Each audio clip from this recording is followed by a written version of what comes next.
Hi there and welcome back to Japan, where we're doing our track-by-track listen through to Best Scandal by Scandal, their debut full-length album. And I'm going to say two things I say at the beginning of all of these videos. First of all, this is part of a track-by-track playlist, so if you're not following that playlist, then check out all of the songs by following the description and the link in there for the track-by-track listen through to all of the Best Scandal songs. And obviously as well, whereas we usually do reactions to songs on this channel, Scandal's legal situation means we can't, so these are just reviews, no reactions. Anyway, if you haven't listened to the song already, go listen to this song that we're checking out now, Ring Ring Ring. You can listen to it on Spotify if you don't already have a copy. Have you listened to it? Are you ready? Okay, let's talk about this song. Ring Ring Ring's a really interesting one. I actually really like this song. It is heavily derivative, but that's not the biggest criticism. I mean, think about the number of groups over the number of years and all over the world doing so many different songs, all with like numerous albums, all with numerous songs on them, and there's only 12 notes in the normal Western scale to pick from, and usually about 1 or 2 time signatures that anyone uses. So it's hard to say things are derivative, but sometimes you get a real feel of where something's coming from. And when this first started, it immediately sort of rung through to me, excuse the pun, ring, ring, ring, it rung through to me as being like a really sort of 60s rock and roll, late 60s rock and roll style song. But then I realised the influence for this actually, I think, hits much closer to home. And as it went on, I really started to know what this was reminding me of. This feels a lot like a sort of, at the prime of their power, Puffy song. And it really does.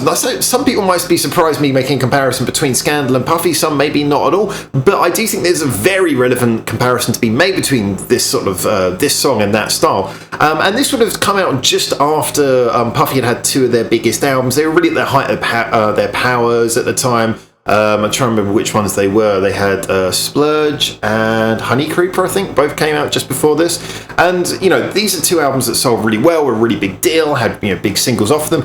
And Puffy were noticeably making a lot of references to that sort of late 60s rock and roll sound and doing a lot of things, but with, sort of bigger, more fleshed out recordings like you can do, obviously with more modern recording equipment and with, sort of better recording techniques available. And this had that whole feel. It had the dual layered vocals that Puffy always did. It always sounds like you're listening to 2 people singing the same thing, which is nice. And this sounded like that. It was kind of loose but fun, with the layering. It had the little sort of percussive touches that Puffy tend to use in this sort of thing, like the shakers and the tambourines in the background and things like that.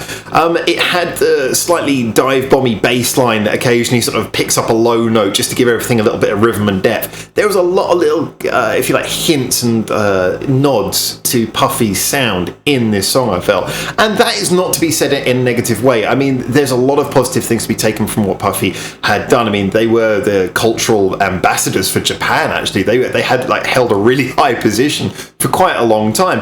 And when you look at it, it's because a lot of their songs did have some really good writing that also made them very good at connecting with people. And that's where Ring Ring Ring works. That's where it actually farms the best of that Puffy sound, in that it sounds on the surface like something that is so obvious and so, we've heard this before, and yet it has more. If you think about a lot of the sort of late 60s rock and roll, especially American songs, that this could be accused of, being derivative of. This actually it's more enjoyable because it's got that chorus again with a sort of a long melody, lots of chords going on, an interesting rhythm. It's not like each chord changes right on the bat. You got the da da da da. It's slightly off the note. So slightly off of the beat. Just before the beat, and little things like that, little things that, like I say, very much Puffy pioneered when it came to taking that style and making it into something of their own. I feel like Scandal are more referencing what Puffy did there than anything, and it's working really well. They have clearly, whoever's written, produced this, and whatever involvement the girls of Scandal have actually had in this, because obviously this was their first album, their involvement was more minimal, but still they did have involvement from everything you guys have told me, certainly. Whatever involvement they had, I think that would have been in the back of their heads, and they've really, really they've learned all the right lessons from what Puffy did, in my opinion, and that certainly sounds like what I'm getting here. If this was done without any inspiration from American rock or Puffy, I would be absolutely shocked. In fact, I wouldn't believe you.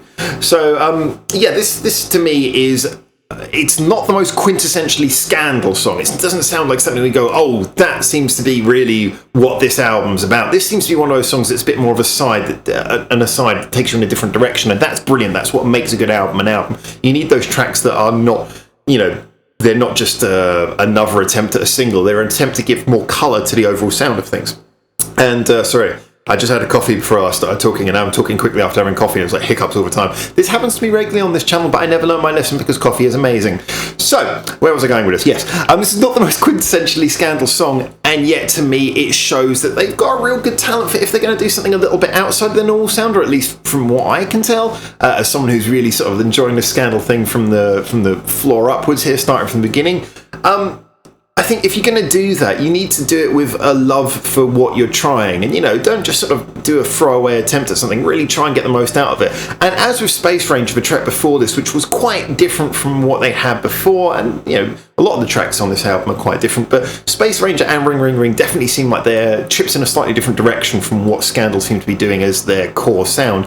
Both of them were done with a lot of affection for trying to get the most out of that. They were detailed, they were well produced, they had subtlety to them. This one especially, though, I have the big shout out for the writing. I love the way this was written. Like I say, it's got that thing that I always adore when it's got a really lovely flow of a long chord pattern in the chorus, a long sort of developing melody, and yet at the core of it, it is still something that you can find catchy.